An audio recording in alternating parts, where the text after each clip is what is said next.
Hi, my name is James Arball. I'm the Chief Information Officer here at Hospital Albert Schweitzer in Deschapelles, Haiti. I've been here going on 7 years now. I'd like you to see some of the changes that I've experienced. Follow along and enjoy.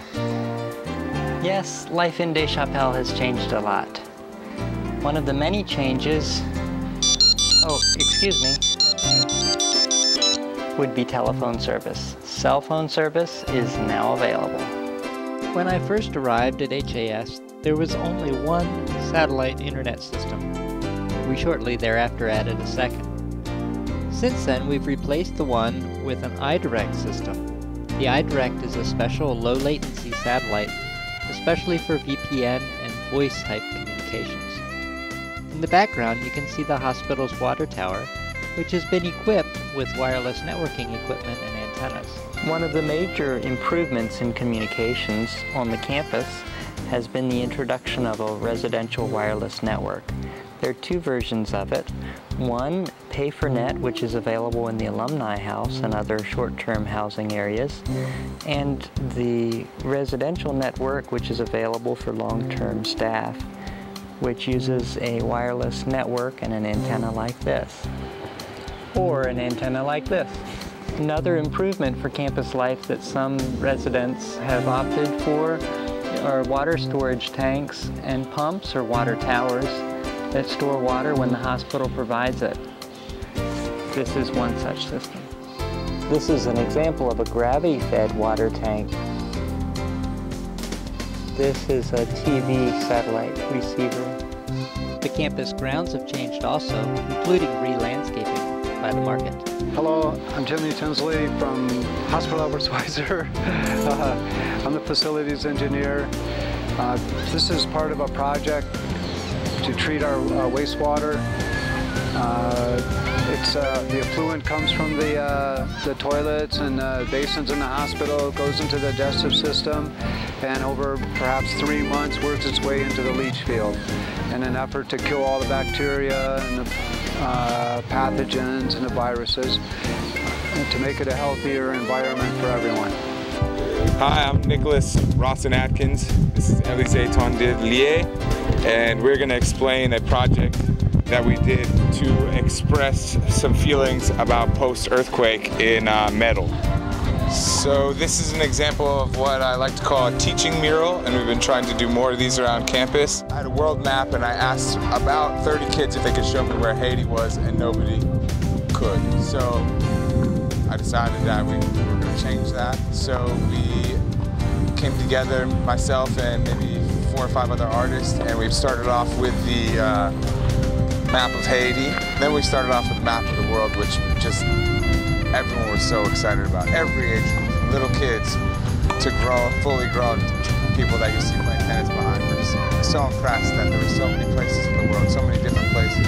All the world comes. They never knew where those places were. So that's kind of how we started to talk about that. And then the last is kind of just a flag insignia for Haiti with a few people playing tennis just to kind of tie tennis court together.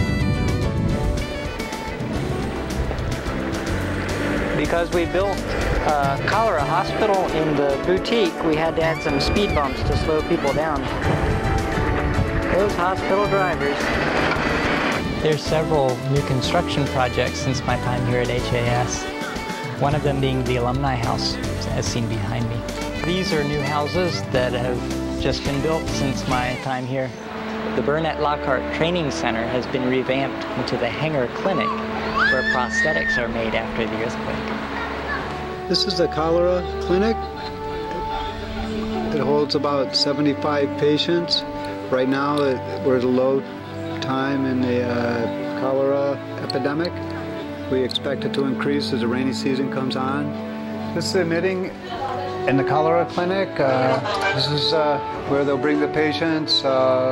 They'll give them a file, and then they'll process them through the rest of the process. Part of being in the clinic is to train people how to fight against cholera. One of the ways is to wash your hands thoroughly every chance you get. Community development no longer exists. but the work continues on. This is the Integrated Community Services Building, which is the old Community Health Building. Community Health and Community Development have been merged together now into Integrated Community Services, and they're all housed in this building. This is the front desk and the changes that have been made. In the past, they used to pay in a separate area called the caisse, and that's been merged into the front desk. And it's also been secured so that patients can't jump over the counter at the clerk when they get mad at it. This is the nutrition program for children with nutrition needs. They bring them in, they feed them, educate their parents how to give them better nutrition. There are very few children in here right now, but sometimes there's 30 or 40 of them in here. They just renovated the building here with new lights, painted the walls, and they painted new murals. This is the Red Cross-sponsored blood bank. New in the last couple of years is a new physical therapy training program which trains students to become physical therapists. This is the OR suite. We're renovating it. Funds were provided by Hospital Albert Schweitzer and USAID. The project lasted about 7 months. We're at the end of the project. It consisted of many different specialized units throughout the whole wing. This is the cast room where they set bones. We renovated the whole entire room, a new ceramic floor, all new electrical lights, air conditioning, and foot pedal basin. This is a foot pedal basin, so you don't have to get your hands contaminated. Push on the pedal, water comes out there. People enter from the triage, come here, get an x-ray, escorted into the OR suite. This is the x-ray room.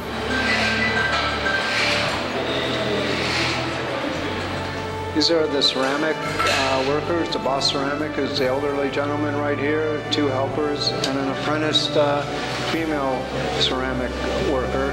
They're finishing up the work.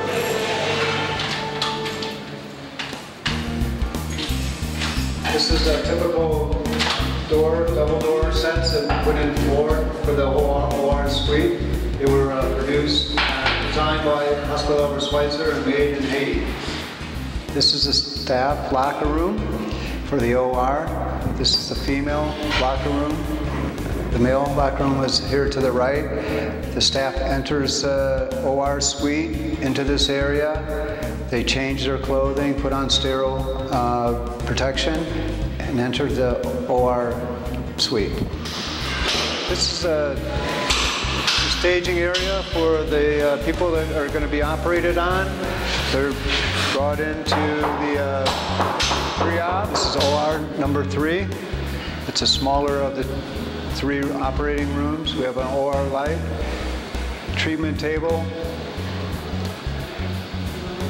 and the rest of the equipment. The computer here in the operating room is a new addition in the last year. This is a Siemens C-arm. We've had it for about 2 years, and it's a very valuable piece of equipment. This is OR number 2. They're actually right in surgery right now. The person on the left, you can barely see him, is an anesthesiologist from the Dominican. The lady in the black blouse is the operating staff. Then they come back to the post-op. After the post-op, they go to the ward. This is a neonatal unit. All the babies are very small and compromised. We tiled the suite, and we're trying to do that to the rest of the hospital. Hospital equipment, very necessary. These are beds that were provided by a donor. It really helps out with patient care. This is a laboratory. These are 2 fume hoods that we installed. We're in the process of designing and getting the funding to turn the lab into a state-of-the-art microbiology lab. This is a refrigerator donated by the CDC to study cholera and the effects and how cholera works. Along with changes in the inside of finance, we've moved Hasuk from an outdoor building into the administration building right beside the hospital cash office. We upgraded the generators with two 410 kilowatt and two 210 kilowatt Caterpillar generators, which are smaller than we had before, in an attempt to reduce fuel consumption and cost. This is the hospital courtyard. A lot of fun renovating the area. It lightens up the atmosphere, and a place where people can come and sit in the shade. The IT office is no longer in the administration building. It's been moved closer to the server room so that we can have better communication between staff.